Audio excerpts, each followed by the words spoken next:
What watt is your diamond? I know it's a light bulb, but they have a lot of things in common. A light bulb's ability to catch light, hold it, and give it back to you. Not that different than a diamond. We've known for quite some time that matter, mass, and light are basically the same thing. This air that's around me, there's light in it, there's magic in it. Sometimes you just have to reach out and grab it, and then you can pass it. Light, if it moves quick enough and fast enough, and then goes away. Without light, nothing matters.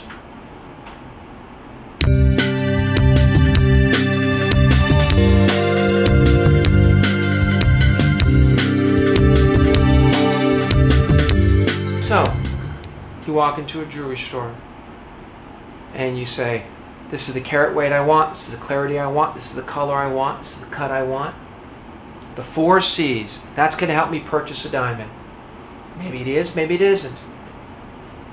The point here is that for years and years and years, we've told people, the industry has told people, that if you know the 4 C's of a diamond, you will know how beautiful it is, how gorgeous it is.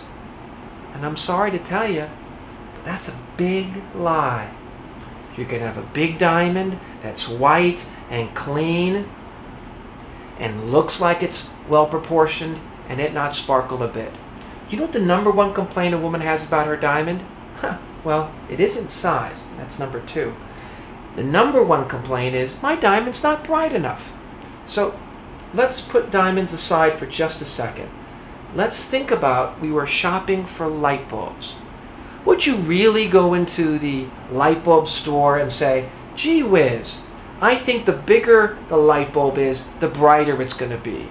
Or that the cleaner it is, or the whiter it is, or the better proportioned it is going to definitely tell me how bright my diamond's going to be? No, it isn't. What's going to matter in determining how sparkly your diamond is going to be how well the atomic structure is. Let me tell you what I'm talking about.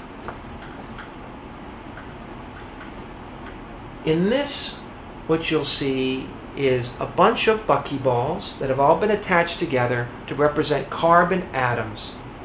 Now, I've done the same thing here. Now, in this particular case, you have an atomic structure that's all flat and crunched up.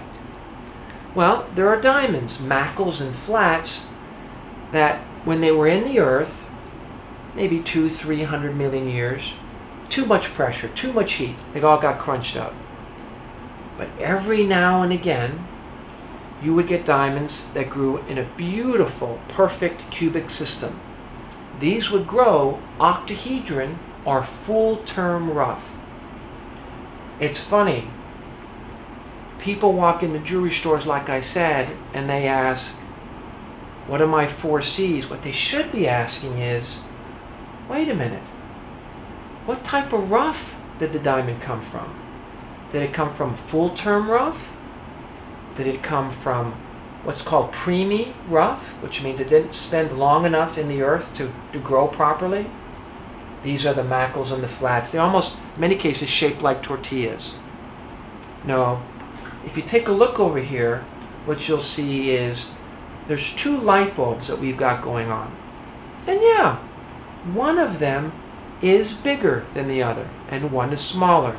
But as you can clearly see, that one is managing the light a whole lot better than the other one. And so, it isn't just enough to know what the carat weight is, the clarity and the color and the cut is. We need to know one more thing. One of the things that we need, and I'll keep this formula very simple, is what is the weighted light return of your diamond? Or, easier said, what watt is your diamond? You wouldn't buy a light bulb without knowing what wattage it is. That's how bright it's going to be. when you walk into stores, they brag to you, oh, this is the brightest diamond in the world. This is the world's most sparkly diamond. Really? Well, there's a simple formula. The formula is ER, efficiency rating, which means what percentage of the light goes into it, comes back out, and amplified light return, ALR, equals weighted light return, which is how many times, once that light goes in to your bulb, does it amplify and magnify the signal. If you walked into a jewelry store and said, please tell me not just the 4 C's, but what is the weighted light return, they're probably going to look at you funny. And the reason that they're going to look at you funny is because they don't want to go into it. They just want to have the store on with all their little tiny fine lights and make everything look good. Now, the formula that I gave you before, ER times ALR equals WLR, is a formula that works for any gemstone. Diamonds, rubies, sapphires, any of them. But in diamonds, if you go to the mining sites, if you go to where people who know rough, they're going to look at something called the BLR, which is another way of saying weighted light return, which stands for Brisance Luminosity Rating Scale. The scale goes from 0.01 to 91. I know this might be sounding complicated, but it really isn't. What I'm trying to say is that when a photon of light goes inside a light bulb, a diamond, will this amplify the signal of light? In your typical diamonds, that might be flat shaped or macles that there's not much curvature to them, and compared to this, they tend not to be able to amplify and magnify the light as well. So your typical diamond has a BLR, Brisance Luminosity Rating Scale number, of less than 5. Your good ones, you look at 2 things. One thing is called the flash point, and another is the fire point. Think of boiling water for a second. Boiling point is at what point do I have to add a lot of temperature before I get the water to get going?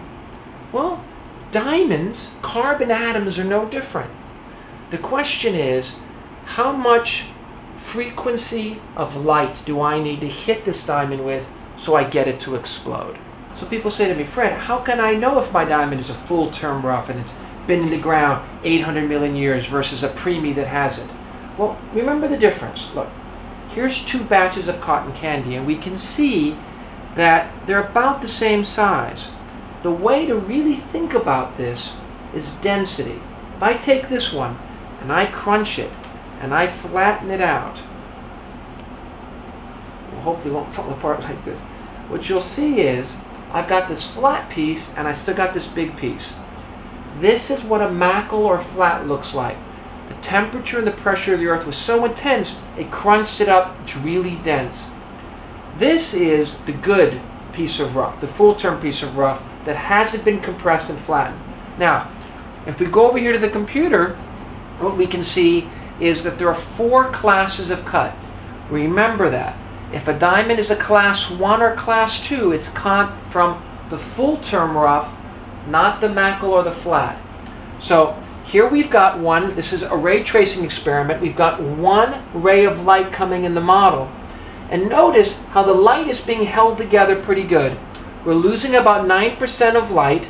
It's losing almost 10%, but just about 9. So it's holding 91% in the container. Over in here, this is the crummy macle or flat. Notice how the light comes in and is being shredded into little tiny pieces and stuff, almost like cotton candy. Now watch this. This is really cool. What I'm going to do is I'm going to tilt this computer version of the diamond, and I'm going to tilt it 15 degrees and watch how the center part of the diamond explodes. Watch this. Boom! Okay? Now, notice over here, I take the diamond that's way too dense and I tilt it the exact same amount, and the center goes flat and dead. So in the jewelry store, this one will look good if you've got a lot of external lights, But a great diamond doesn't need a lot of light. It's like a camera that works in very poor lighting. So in a jewelry store, it can be very confusing because they have tons of external lights. And so to say one diamond looks sparkly and another is very difficult. But the key thing to remember here is the class 1 and class 2 diamonds look spectacular when there's very low light. The crummy ones need lots of external light. So if you were in a pitch black room with one candle being lit, the full term rough will still find the light, still explode it, still look fantastic, whereas the other ones will look flat and dead. So, what can we learn from a light bulb? We can learn that we would never buy a light bulb without ever asking, wait a second, what watt is it? Is it a 75 watt bulb, a 100 watt bulb? You would never think of buying a light bulb without knowing how bright it was, what wattage it was. And so hopefully now you won't ever think about buying a diamond without asking what its BLR is. Because without that, you don't know how bright it is. And we want to be able to go from light bulbs into diamonds. This is Fred Quare, the Diamond Guy. Talk to you next time.